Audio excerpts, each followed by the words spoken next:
കള്ളന്റെ കയ്യിൽ താക്കോലെന്ന് നമ്മൾ കേട്ടിട്ടേ ഉള്ളൂ കേട്ടോ. പക്ഷെ കണ്ടറിയേണ്ട ഒരു സാഹചര്യമാണ് ഈ ലൈവിനകത്ത്. ഒരു 3-4 ദിവസമായിട്ട് അത് അങ്ങനെ തന്നെയാണ്. നമ്മൾ ഈ കാണുന്നത് എന്താണ്? ക്യാപ്റ്റൻസ് ആയതിനു ശേഷമുള്ള ഈ 3 ലെവന്മാരുടെ പരാക്രമം എന്തൊരു പരാക്രമമാണ്. അവിടെ ഉള്ളവരുടെ നേരെയുള്ള അട്രോസിറ്റീസ്, വേറൊരു അട്രോസിറ്റീസ് ആണ് കാണിച്ചുകൊണ്ടിരിക്കുന്നത്. ഇന്ന് ഈ ഒരു പ്രശ്നം ഉണ്ടാവാനായിട്ടുള്ള പ്രധാന കാരണം എന്ന് പറഞ്ഞു കഴിഞ്ഞാൽ ഗ്രീക്ക് യോഗേർട്ട് അതാരാണ് കട്ടെടുത്തത് എന്ന് ചോദിച്ചു കഴിഞ്ഞാൽ സിമ്പിൾ ആയിട്ട് ഞാൻ പറഞ്ഞു തരാം. ഇന്നലെ രാത്രി നെവിനാണ് അത് പോയി കട്ടെടുത്ത് തിന്നത്. അത് പാതി ടബോളം നെവിൻ തിന്നു തീർത്തു എന്ന് പറയുമ്പോൾ അത് പറയാനായിട്ടുള്ള ഒരു വാലിഡ് എക്സ്പ്ലനേഷനും എന്റെ കയ്യിലുണ്ട്. സ്ട്രെസ് ഈറ്റിംഗ് ആണ് നെവിന്റെ മെയിൻ പരിപാടി. എന്നുവെച്ചാൽ സ്ട്രെസ്സിലാവുന്ന സമയത്ത് പുറത്താവും എന്നുള്ളൊരു സ്ട്രെസ് നെവിനുണ്ട്. ഇന്നലെ പെട്ടിയൊക്കെ പാക്ക് ചെയ്തിരിക്കുകയായിരുന്നു. അപ്പൊ ആ ഒരു സ്ട്രെസ്സിന്റെ പുറത്ത് നെവിൻ അത് പാതി ടബ് എടുത്ത് തിന്നു തീർത്തു. എന്നുവെച്ചാൽ പകുതി ഉണ്ട്, ബാക്കി തിന്നു തീർത്തു. അപ്പൊ നൂറ ഇത് ചോദ്യം ചെയ്തു, ഈ ഒരു സംഭവം ഇത് നീ അല്ലേ എടുത്തതെന്നുള്ള രീതിയിൽ പറഞ്ഞു. ആദ്യം ആര്യന്റെയും അക്ബറിന്റെയും നേരെയാണ് പോയത്.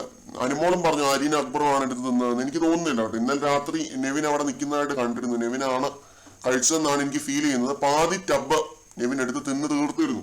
ഇത് നെവിൻ അക്സെപ്റ്റ് ചെയ്യുന്നതുകൊണ്ട് ഞാനാണ് തിന്നതെന്ന് പറയുന്നുണ്ട്. എന്നിട്ട് ഈ കള്ളപ്പന്നി കിച്ചണിൽ അത്രയും ഫൈറ്റ് നടക്കുമ്പോഴും അങ്ങോട്ടേക്ക് പോകുന്നില്ല. അവിടെ ആ ബീം ബാഗിൽ ഇരുന്ന് കണ്ട് രസിച്ചോണ്ടിരിക്കുകയാണ്.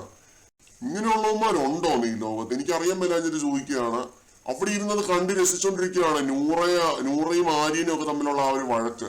നെവിന് അറിയാം നെവിൻ തെറ്റ് ചെയ്തിട്ടുണ്ട്, അത് അക്സെപ്റ്റും ചെയ്തു. എന്നിട്ട് നെവിന് വേണ്ടി കിടന്നങ്ങ് ന്യായീകരിച്ച് മെഴുകുവാണ് ഈ 2 ലെവന്മാരും കൂടി. ഒരു കാര്യമില്ലാതെ ന്യായീകരിച്ച് മെഴുകുകയാണ്.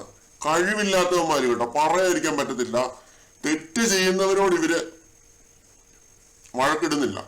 എന്നിട്ട് അനീഷ് സെലക്റ്റീവ് ആണെന്ന് പറയുന്നു. അനീഷ് എന്ത് സെലക്റ്റീവാ? ക്യാപ്റ്റൻ ടീമിനെ തന്നെ അപമാനിച്ച ഒരു കള്ളപ്പന്നിയല്ലേ അത്? ക്യാപ്റ്റൻ ആണോ? ക്യാപ്റ്റൻ അല്ല. അവർക്ക് സൈലന്റ് ആയിട്ട് പിന്തുണ കൊടുക്കുന്ന ഒരാളാണ് ഈ സാബുമാൻ എന്ന് പറയുന്നത്. സാബുമാൻ പോലും ഈ കേസിൽ അവരുടെ ഒപ്പം നിൽക്കുന്നില്ല. അനുമോൾ എന്നിട്ട് വരുന്നുണ്ട് കേട്ടോ. അനുമോള് വാഷ്റൂമിൽ നിന്ന് ഓടി വരുന്നുണ്ട്. എന്നിട്ട് ആ ഒരു ടബ്, നൂറയുടെ ടബാണെന്ന് പറഞ്ഞ് വേറൊരു ടബ് എടുത്ത് വെക്കുന്നത്. എനിക്കൊന്ന് 2 ടബ് നിറയെ കൊടുത്തിട്ടുണ്ടായിരുന്നു തോന്നി ഈ ഒരു ഗ്രീക്ക് യോഗേർട്ട്. അപ്പം നൂറ ഫ്രിഡ്ജിൽ നിന്ന് എടുത്തൊരു ടബ് അത് അനുമോൾ എടുത്ത് കയ്യിൽ വെക്കുന്നുണ്ട്. എന്നിട്ട് പോകാൻ തുടങ്ങിയപ്പോഴാണ് ആര്യൻ ആ വൃത്തിയോട് കാണിച്ചത്.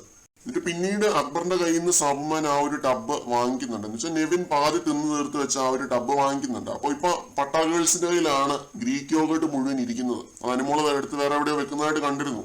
അപ്പൊ ഇതാണ് ഈ ഒരു വഴക്ക് കേട്ടോ. ഈ ഒടുക്കത്തെ ക്യാപ്റ്റൻസിയാണ് ഈ ആഴ്ചത്. ഭയങ്കര ഭരണവും ഭയങ്കരമായ വഴക്കുകളും കാര്യങ്ങളും ഒക്കെയാണ്. അത് ഈ 3 ടീമുകൾ കള്ളന്റെ കയ്യിൽ താക്കോല് കൊടുത്തപ്പോൾ എന്ന് ഈ ആഴ്ചയുടെ തുടക്കത്തിൽ തന്നെ ഷാനവാസ് പറയുന്നതായിട്ട് ഞാൻ കേട്ടിരുന്നു. നിങ്ങൾ അനുഭവിച്ചോളൂ എന്നുള്ള രീതിയിലൊക്കെ ഷാനവാസ് പറയുന്നതായിട്ട് കേട്ടിരുന്നു. പിന്നെ ഇപ്പൊ ഈ അനുമോളും ആദിലനൂറും ഇരുന്ന് പറയുന്നത് കേട്ടു, ഇവരെവിടെയുണ്ടോ അവിടെ ഭക്ഷണത്തിന്റെ പേരിലുള്ള വഴക്ക് മാത്രമേ ഉള്ളൂ. വയറനും എന്തൊക്കെയോ പറയുന്നുണ്ട് കേട്ടോ. ഒരു വാ തുറന്നാൽ ഫുൾ ഇവരെ പറ്റി നെഗറ്റീവേ വരുള്ളൂ. കൊടവയറെന്നോ എന്തൊക്കെയോ പറയുന്നുണ്ടായിരുന്നു. ആക്ഷേപം തന്നെയാണ്. അക്ബറിനെ നല്ല രീതിയിൽ ആക്ഷേപിക്കുന്നുണ്ട് അവരൊരു സൈഡിൽ ഇരുന്നിട്ട്. കൂടുതൽ അപ്ഡേറ്റ്സുമായിട്ട് വീണ്ടും